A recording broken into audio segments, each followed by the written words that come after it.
how can people plan ahead for their medical costs? So maybe we're not in debt now, but we want to avoid that medical debt. How can they plan ahead? It's just a human condition. No one buys life insurance, frankly. No one thinks, death is what happens to other people, right? Mm-hmm.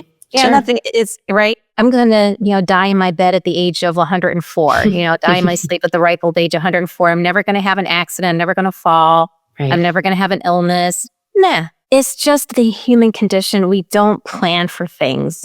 And the belief is that, okay, well, if everybody has insurance, then things will be more affordable. And that's not the case. In 2010, when the ACA, the Affordable Care Act, was put in place, it meant that pre-existing conditions were not allowed. So the insurance companies had to take all comers. Mm-hmm. And that meant that they couldn't not give policies to those that are high risk, right? Mm-hmm. More likely to Sure. file a claim. So that's how they make their money, is by not paying out on claims. Right. So the traditional health insurance premiums may not be the answer, because many people, Kelly, can't afford the traditional health insurance premiums. To say, okay, you should have an emergency plan, well, should. I say, don't use the word should. Don't should on others and don't should on yourself. Don't use that word, right? It's very judgmental. Yes, we all know we should have an emergency plan, but life happens and yeah. So it'd be great if we had those resources, right?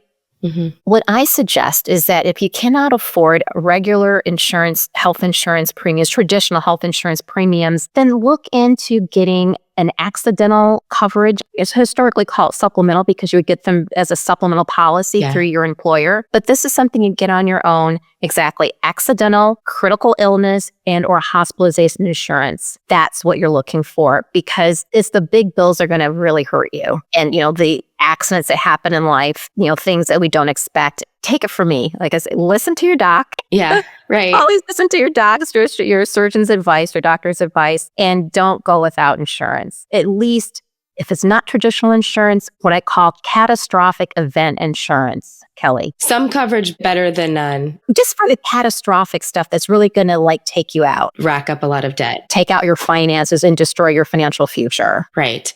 Yeah, wise advice there, Dr. Virgie.